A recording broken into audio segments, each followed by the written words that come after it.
ইদানিং যে মুফতি অকল বাড়াইছে নয়া নয়া কয় রোজা খোয়া যাইতো না, রোজা কইলে সব নাই, কবর কইলে সব আছে। মানুষরে বুঝা আর কবর কইলে সব আছে। আচ্ছা কবর তো বুঝলাম আছে হাদিস শরীফ, রৌজত তো আছে, রৌজা তো কোরআন শরীফত তো আছে। আসলে এটা একদল আছে খালি নবীজির মান কিলা খালি খাটো করতো ছুটো করতো, হো উঠাক সব সময় লাগাইলেও আছে। এটা কিছু ইলিম হয়ে গেছে, তো ইলিম হয়ে গেলেও খালি বাদ ফতুকায় বেকার। আল্লাহ ফরমাইন ফাআম্মাল্লাযীনা আমানু ওয়া আমিলুস সালিহাতি ফাহুম ফি রাউদাতিন ইউহবারুন। যারা নেককার ইমানদার, ইমানদার এবং নেককার, ইমান আছে নেক আমল আছে, এরা মরার মধ্যে জান্নাতের বাগানও থাকবা স্বাচ্ছন্দ্যে। হোক সুবহানাল্লাহ। মুমিন ব্যক্তি মরার পরে তার কবর হয়ে যাব বেহেশতর বাগান। সকলে হোক আমার বেহেশতর বাগান। আমরা কবর বেহেশতর বাগান হইতো আমরা চাইনি না চাইনি, কারণ দুনিয়ার জীবন হইল নকল আর মরার পরের জীবন হইল হোক আসল। আসল নাই আমার লাগে কিছু মাতুন জানা আপনারা। আর দুনিয়ার জীবন হইল নকল। নকল তো বুঝেন না আপনারা, ক্ষণস্থায়ী নকল। তো আমরা নকলরে বেশি প্রাধান্য দিই আর আসলের উপরে, ঠিক কিনা না? আমার নবীজি ফরমাইন আল মুমিনু ফি কবরিহি ফি রাউদাতিন। হোক সুবহানাল্লাহ। মুমিন ব্যক্তি মরার বাদে কবরও থাকবো, তার কবরটা কবর থাকতো না, জান্নাতের বাগান হয়ে যাব। হোক সুবহানাল্লাহ। মুমিন ব্যক্তি মরার পরে তার কবর হয়ে যাব বেহেশতর, আরো জোরে বেহেশতর বাগান। ওটা কিছু চিন্তা করুন যান যে মরার পরে কবরটা কি তৈত। নবীজি ফরমাইছেন ইন্নামাল কবরু রাউদাতুম মিন রিয়াদিল জান্নাহ ওয়া হুফরাতুম মিন হুফারিন নিরান। কবরের অবস্থা হইল দুইটা। কয়টা? আরো জোরে দুইটা। বিয়া দুই মাফ করেন যান, খোঁজ জানা বললে কিছু গুম খমাই বলি। কবরের অবস্থা কয়টা? দুইটা। আমরা মুমিন হলে এটা বিশ্বাস করি, কাফিরে বিশ্বাস করি না, ঠিক না নি? হোকা কাফিরে মনে করে গীতা জানেননি, মরে গেলে তো শেষ, সেইগুলি আগুন দিয়ে জ্বালাইলাম বলে জ্বালাইতা কেনে বলে ফাফ টাপ যেটা করছে আগুন দিয়ে জ্বালাইলে সব শেষ হয়ে যাব আর এ স্বর্গ যাইব। নাউজুবিল্লাহ। আচ্ছা মরলে শাস্তি দিবা খে আল্লাহ, আর তারা নিজেও শাস্তি দিলাই। শাস্তিটা দিবা খে হোক আপনারা আরো দূরে না? আমরা দিতাম পারি শাস্তি দিবার ক্ষমতা আমরা আসেনি? আরো দূরে হোক আসেনি? কিন্তু কাবির হকলে দেখা যায় তারা শাস্তি দিলাই, মরার পরে তারা নিজের মারে বাপরে নিজের আত্মীয় স্বজন রে তারা জ্বালাইলাই, আগুন দি জ্বালাই, তাও চন্দন কাঠ দি জ্বালাইব, নাইলে দরুকা গরিব হইলে হয়তো সরিষার কিতার শিরিষর গাছটি জ্বালাইব বা আর কুন্থা দি জ্বালাইব, লাকড়ি দি জ্বালাইব। আর বেশি দামি হইলে দামি কাঠ দি জ্বালায়, চন্দন কাঠ। এটা মানে বেশি দামি, তাতে গেরান বাড়ায়, অনেক দামি কাঠ। আমরা মুসলমান হলে বিশ্বাস করি যে কোনো কাঠ দিয়ে জ্বালাও, ঠিক না নি হোক? মুরব্বী কইছেন সমান, সমান নাই নি হোক? চন্দন কাঠ দিয়ে জ্বালাইলে ব্যস্ত যাইতো নাই, সাধারণ কাঠ দিয়ে জ্বালাইলে ব্যস্ত যাইতো নাই। ব্যস্ত যাইতে হইলে একমাত্র মহাসম্পদ হইল ইমান, ঠিক কিনা না? ইমান ছাড়া কেউ ব্যস্ত যাইতা পারবানি, পারবানি। আচ্ছা কেউ যদি সারা পৃথিবী পরিমাণ তার সম্পদ থাকে, সারা পৃথিবী খালি আল্লাহ কইছেন সম্পদ না, সারা পৃথিবী ভরা যদি সোনা থাকে, সুবহানাল্লাহ। আচ্ছা সারা পৃথিবী পরিপূর্ণ সোনা দাম কত বেশি হইব না নি হোক? আমরা হিসাবটা কি বাড়া, সারা পৃথিবী ভরা যদি সোনা থাকে, সারা পৃথিবী ভরা, আর যদি কয় আল্লাহ সারা পৃথিবী পরিপূর্ণ স্বর্ণ আমি তোমারে দিলাম, তবু আমারে তুমি মাফ করিয়া দেও, ইমান যদি থাকে না আল্লাহ এখন এগুলা গৃহীত হবে না, ঠিক না? না সারা পৃথিবী পরিমাণ স্বর্ণ দিয়াও দেখা যায় যে রক্ষা হইতে হয়।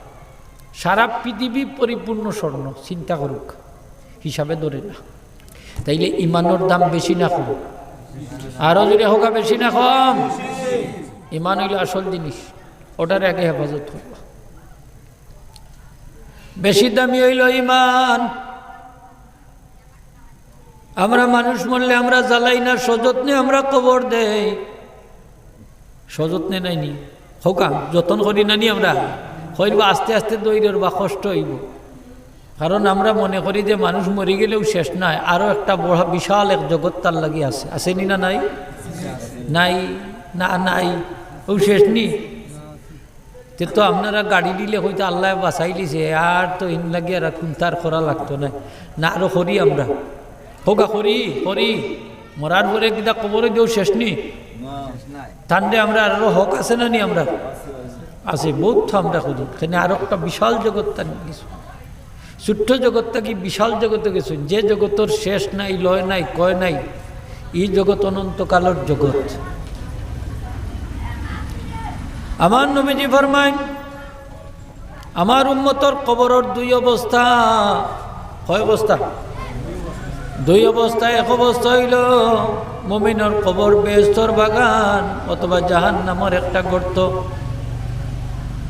রাউদাতুম মিন রিয়াদিল জান্নাহ আও হুফরাতুম মিন হুফারিন নিরান। জান্নাতের বাগান না হয় জাহান্নামের একটা গাড়া। কয় অবস্থা? দুই অবস্থা। এখন আমরা কবরটা বেহেশতের বাগান হইতো নি না হইতো না?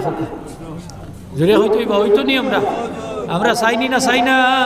খারা খারা চাই? একটু হাত তুলে দেখাও। নারে তাকবীর, তাকবীরটা দূরে দিতে হইবা। নারে তাকবীর, নারে রিসালাত। মরার পরে কবর মুনকার নেকির বিরুদ্ধে আমরা প্রশ্ন করবা তিনটা। কয়টা? মুনকার নেকির বিরুদ্ধে তিনটা প্রশ্ন করবা। এক নম্বর প্রশ্ন মান রব্বুকা, তোমার রব খে? আমরা রব খে আল্লাহ। দুই নম্বর প্রশ্ন মা দিনুকা, তোমার ধর্ম কি? আমরা ধর্মের নাম ইসলাম। তিন নম্বর প্রশ্ন মান হাদার রাজুলাল্লাযী বুইসা ফীকুম, আল্লাহ রসুলের ইশারা করি দেওয়া খাই লইব এই মহান ব্যক্তিত্বরে চিননি যাকে তোমাদের কাছে প্রেরণ করা হয়েছিল। নবীজিরে দেখাই লইব কবর। সুবহানাল্লাহ হইতা নাই না আপনারা? নবীজিরে কিতা করে হইব? দেখাই লইব কবর। নবীজির কবর শরীফ আর মুমিনের কবরের মাঝখানে সব পর্দা আল্লাহ সরাই দিবা। সুবহানাল্লাহ হোগা। এই কুদরত আমার আল্লাহর আছে নি না নাই? এই ক্ষমতা আমার আল্লাহর আছে নি না নাই? আচ্ছা, বর্তমান যুগের ভিডিও কল তো আপনারা চিনই। মোবাইল ফোনে ভিডিও কল দেখা যায় না নি মানুষের ছবি? এটা যদি সম্ভব হয় তে আল্লাহর ক্ষেত্রে সম্ভব নাইনি? হ্যাঁ, আল্লাহর কুদরতর ভিতরে নি না? ভিতরে না? এগুলা ভিতরে ইশারা দিয়ে দেখাই লইব নবীজিরে যে মহান ব্যক্তিত্বরে চিননি যাকে তোমাদের কাছে। সুবহানাল্লাহ। মুমিন ব্যক্তি চিন্তা হইব হাজা নবিয়ুনা মুহাম্মদুর রাসূলুল্লাহ সাল্লাল্লাহু আলাইহি ওয়াসাল্লাম। এই মহান ব্যক্তিত্ব হচ্ছেন আমাদের নবী মুহাম্মদুর রাসূলুল্লাহ সাল্লাল্লাহু আলাইহি ওয়াসাল্লাম। তিনটা প্রশ্নের উত্তর দিবা, বন্দা কামিয়াব হয়ে দিবা। আল্লাহ কইবা সাদাকা আব্দি, আমার বন্দা সত্য কথা কইছে। আমার ফেরেশতা কল আমার বন্দারে তিনটা পুরস্কার দাও। সুবহানাল্লাহ। কয়টা পুরস্কার? মাতুকা আমার লাগে কয়টা? আমার বন্দারে তোমরা তিনটা পুরস্কার দাও। এক নম্বর পুরস্কার হইল আমার বন্দার কবর যে মাটি আছে এই মাটিটা সরাই দাও। সুবহানাল্লাহ। আমার বন্দার কবর বেহেশতের বাগান বানাও। সুবহানাল্লাহ হোগা। জান্নাতি বিছানা, দুই নম্বরে জান্নাতি বিছানা বিছাই দাও। তিন নম্বর হইল আমার বন্দার কবর আর জান্নাতের মাঝখানে যত পর্দা আছে সরাই দেও। জান্নাতের যত আরাম আয়েশ আছে, সুখ শান্তি আছে, আমার বন্দার কবর জারি করে দেও। সুবহানাল্লাহ। কবর বেহেশতের বাগান হয়ে গেছে। হইছে নি না? হইছে না? হোক আপনার। তাইলে মুমিন ব্যক্তির কবর বেহেশতের বাগান হইতে পারেনি না? পারে না? আরো দূরে পারেনি না? পারে না? পারে। তাইলে নবীজির কবর কিতা বেহেশতের বাগান হইতে পারে না নি? আস্তে আস্তে ওইতো হারেনি। বাগানোর আরবি কিতা হোকা? রৌজা হোকা। বাগানোর আরবি কিতা? রৌদা। রৌজা সেও দোয়া দি হয়, সেও জোয়া দি হয় রৌদা। এমনি আমরা হই রৌজা, হই না নি? এটা রৌজা। আর নিঃসন্দেহে নবীজির কবর বেহেশতের বাগান। জোরে হোকা সুবহানাল্লাহ। সাধারণ মুমিনের ক্ষেত্রে সন্দেহ রাখা যায়, কিন্তু নবীজির কবরের ক্ষেত্রে বেহেশতের বাগান হইতে সন্দেহ করা যাইব নি? হোক আরো জোরে। যদি কেউ সন্দেহ করে মুমিন থাকবনি না, বুঝা যাইব এর মধ্যে নেফাকি আছে, মুনাফিকি আছে, ঠিক কিনা না? হ্যাঁ, নবীজির কবর এটা বেহেশতের বাগান। কারণ মুমিনের কবরের দুইটা অবস্থা, একটা হইল বেহেশতের বাগান আর না হইলে জাহান্নামের গর্ত। মুমিন ব্যক্তি যদি তিনটা প্রশ্নের উত্তর দিতে পারেন না, তখন আল্লাহ কইবা আমার বিরুদ্ধ কল আমার বন্দার কবরত তোমরা জাহান্নামের বিছানা বিছাই দাও, নাউজুবিল্লাহ। জাহান্নামের বিছানা বিছাই দাও, তার কবরও শাস্তি জারি করো। জাহান্নামর আর মাঝখানো তার কবরের মাঝখানো যত পর্দা আছে সরাই দাও, আর জাহান্নামর যত আযাব গজব আছে কষ্ট আছে সবগুলা তার কবরত জারি করে দাও, নাউজুবিল্লাহ। তখন তার কবরটা হয়ে যাব জাহান্নামর গর্ত, আগুনের কুণ্ডলী, তার গর্তটা হয়ে যাব দুজখর গাড়া, হোক নাউজুবিল্লাহ। কবর দুই অবস্থা, কবরের কয় অবস্থা হোক? দুই অবস্থা। তাইলে নবীজির কবরে রোজা হওয়া যাইবনি না যাইতো না? আসতে না জুড়ে কই যাইবা, যাইবনি? আরো জুড়ে হোকা যাইবনি? হ্যাঁ, নবীজির কবর বেহেশতের বাগান, ইনো কোনো সন্দেহ আসেনি? আমার আল্লাহ কোরআন শরীফও কইছেন মুমিনের কবরও বেহেশতের বাগান, হোক সুবহানাল্লাহ। যারা ইমানদার নেক আমল করবো তারা মরার পরে বাগানও থাকবো, কই থাকবো? বাগানও থাকবো, বাগানও রৌজাত থাকবো। আল্লাহ কইরা কোরআন শরীফ সূরা রুম 15 নম্বর আয়াত বাইর করে দেখুন যা, ফাহুম ফি রাউদাতি ইউহবারুন। আল্লাহ এখন তারা রোজার মাঝে থাক, সুবহানাল্লাহ। ইউহবারুন মানে স্বাচ্ছন্দ্যে থাক, রোজার মাঝে থাকবো, স্বাচ্ছন্দ্যে থাক, আরামে থাক, আরামে থাকবো, খুশিতে থাকবো, হাসি খুশিতে থাকবো। তাইলে নবীজির কবরে রোজা হইলেও কোনো অসুবিধা, আস্তে আস্তে জুড়ে হোক, কোনো অসুবিধা, আরো জুড়ে হোক, কোনো অসুবিধা নাই। আসলে আমরা এমন এক সমাজও আইছি যে বর্তমান জমানাটা বড় ফিতনার এক জমানা। আমরা সাধারণত কবর কেউ মাজার হয়, কেউ রোজা হয়, কেউ কবরও হয়, কয়নি না? কয় না? অলি আল্লাহর কবরে অনেকে মাজার ডাকেন সম্মান হিসাবে। মাজার অর্থ হইল জিয়ারতর জায়গা, যে জায়গারে মানছে জিয়ারত করেন বেশি বেশি, ওই জায়গার নাম হইল মাজার, ঠিক না? নি হোক, এই জায়গার নাম মাজার। মাজার অর্থ কি দা? জিয়ারতর জায়গা, হোক আমার লোকে জিয়ারতর জায়গা, যেখানে মানছে বেশি বেশি কিতা করেন, হোক জিয়ারত করেন, জিয়ারত করেন। এর লাগি কবর না হইয়া কোন কিতা? মাজার। যেহেতু মানছে জিয়ারত বেশি বেশি করা, এখন আর কবর রাখুন না, রাখুন মাজার। পরিবেশ হয়ে গেছে মাজারও কবর, রোজাও কবর। মাতুক আপনারা মাজারও কবর নাই নি, রোজাও কিতা? কবর। সম্মানী হিসাবে বলা হয় মাজার, নবীজির কবরকে সম্মানী হিসাবে বলা হয় রোজা। বুঝাইলে তো এক জিনিস, মাতুকে এক জিনিস নাই নি হোকা। নবীজির কবরে আমরা কইতে হইলে কইব কবর শরীফ, কারণ নবীজির কবর আর সাধারণ মানুষের কবর সমান নাই, সম্মান দিয়া খাওয়া লাগবে কবর শরীফ, ঠিক না? নি হোক। কারণ যে নবীর জুতারে জুতা কইতা পারতা নাই, জুতা মুবারক কইতে হইবা, জুতা শরীফ কইবা, সুবহানাল্লাহ হোকা। হাদিস শরীফ আইছি, এটার নাম হইল নালাইন। নালাইন মানে দুইখান জুতা, নালাইন শরীফ, নালাইন শরীফ। নবীজির জুতাকে আমরা কিন্তু কইতে হইলে, উচ্চারণ করতে হইলে আমরা কইতাম হইব নালাইন শরীফাইন।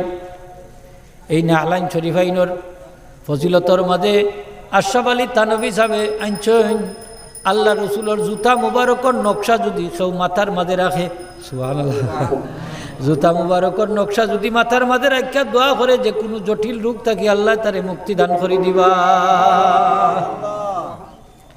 নালাইন শরীফাইনুর উসিলা লইয়া দোয়া করলে দোয়া কবুল হয়। নালাইন শরীফাইনুর নকশার লগে রাখলে শত্রুও আপনারে ভয় পাইব।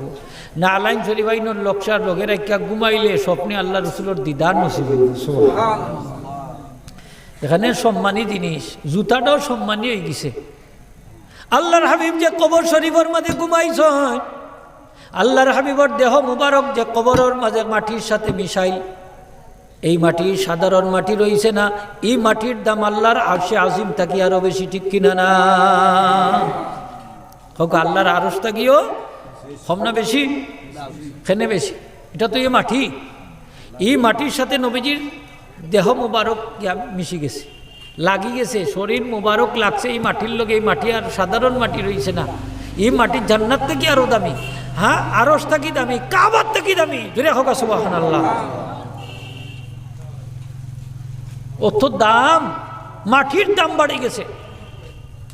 যে নবী কবরের সাহিত্য আছেন এই নবীর খাতিরে এই নবীর সম্মানে এই কবরটার কবর রয়েছে না বেস্তর বাগান হয়ে গেছে।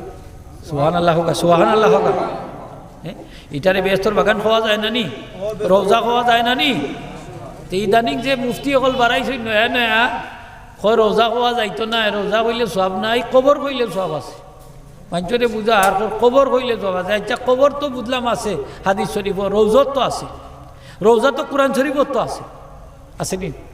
মাতুকা রোজা শব্দ কোরআন শরীফ আসেনি? এইটাই তো আরবি শব্দ। রোজা কইলে অসুবিধা কিনা, সম্মানজনক শব্দ। এই রোজা কইলে তো নবীজির অবমাননা হয় না। যদি মানহানি হয় তাহলে কইতাম না। আর যদি রোজা কইলে সম্মান সূচক শব্দ বুঝায়, মান বুঝায়, সম্মান বুঝায়, তাহলে এটা কইলে কোনো আপত্তি আসেনি?